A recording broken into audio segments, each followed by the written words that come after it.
Here we are, FFT Express, Dave. It's week 3.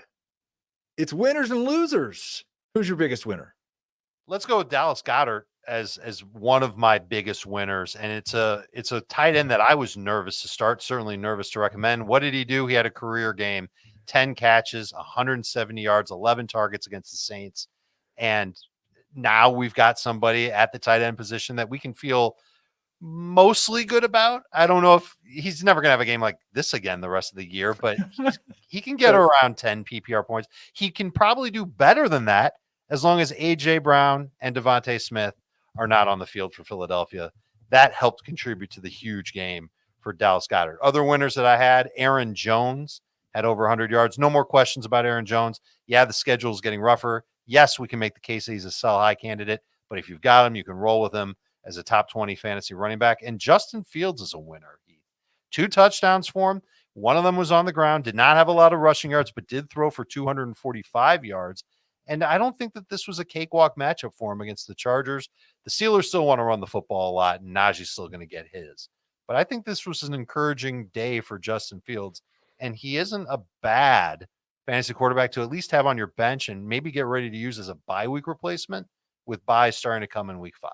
I struggle with what was more like sustainable or predictive, the Calvin Austin yak or the Dallas Goedert yak, because they both had broke off some big, like neither one of them, right? I feel more confident about Dallas Goedert being a top 12 tight end rest of season than Justin Fields being a top 12 quarterback rest of season.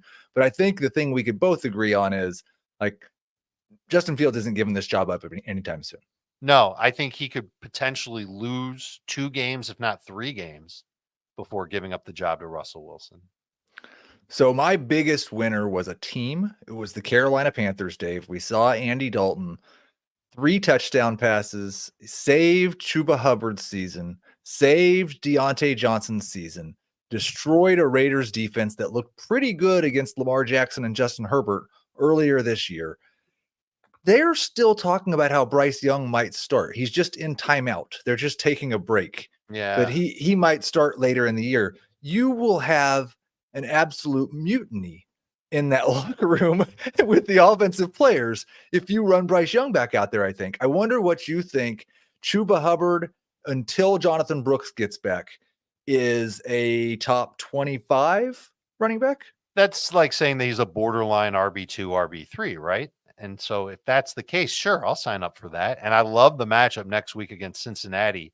Chuba Hubbard's got a good matchup there against that run defense. Deontay Johnson should continue to dominate targets. Adam Thielen left the game after catching a touchdown. TBD if he'll be available for the game. And it's an Andy Dalton revenge game against his former team. You got to love it. Good timing, and I think the offense really operated well. They needed to make this quarterback change, and you're right. This does save the fantasy value for pretty much all good Panthers players. My other winners, Malik Neighbors, the number 1 wide receiver of the 2024 season so far, and Juwan Jennings, the number 1 wide receiver of week 3 so far. I think we're probably just going to rank Malik Neighbors as a top 12 wide receiver, no matter who he's playing. He can overcome Daniel Jones. He can overcome teams that gave up the 3rd fewest fantasy points to wide receivers last year. He is inevitable. I do not feel the same way about Juwan Jennings. He is a must-add wide receiver. I would not call him a must-start wide receiver for week 4. I would guess I'll probably be the lowest on him. Let's take a short break, then we'll get to the losers.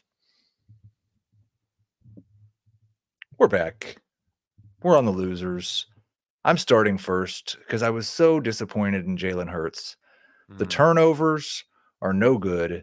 That hit on Devontae Smith was no good.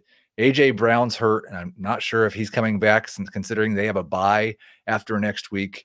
If Jalen Hurts, Dave, doesn't have A.J. Brown or Devontae Smith, is he a top 12 quarterback next week? He'll be close to it because of the rushing potential, but this is a different type of situation for Philly now.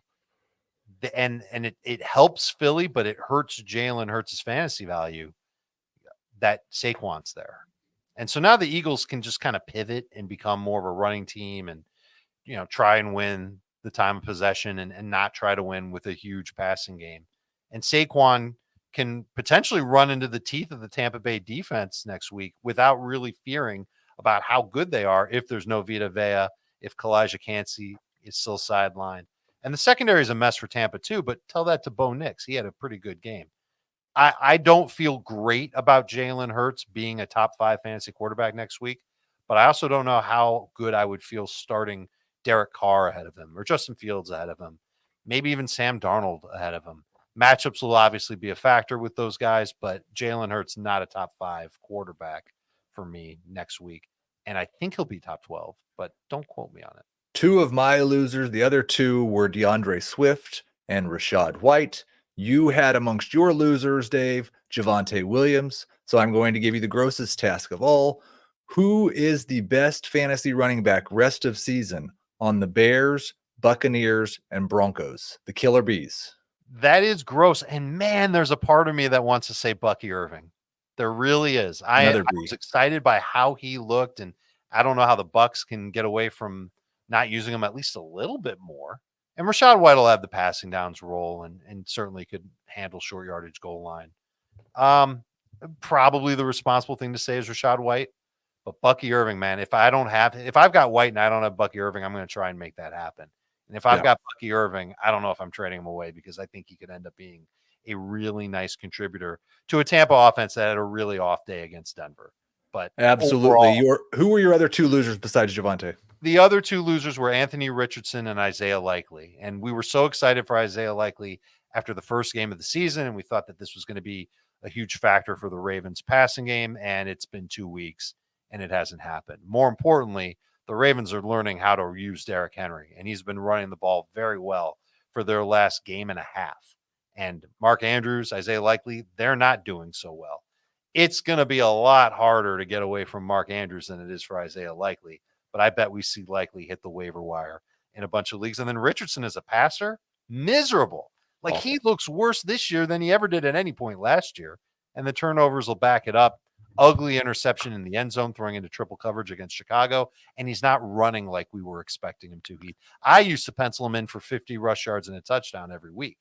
I don't think we can do that anymore. I think one of the things we were worried about before this season is Anthony Richardson going to nerf Jonathan Taylor's touchdown upside and keep Taylor from being as good as he could be in fantasy? And I think we're seeing the other thing. Jonathan Taylor is kind of taking some of that away. And Jonathan Taylor is the Colts offense right now. And I'm not sure they're going to stop giving him the ball. And so, yeah, he might be the problem for Anthony Richardson moving forward. You're still starting Richardson most likely this week, though? He's going to be in that same boat as Jalen Hurts. And I can't even say for sure that he would be ahead of Jalen Hurts. That's going to do it for FFT Express. He's Dave. I'm Heath. We'll talk to you tomorrow.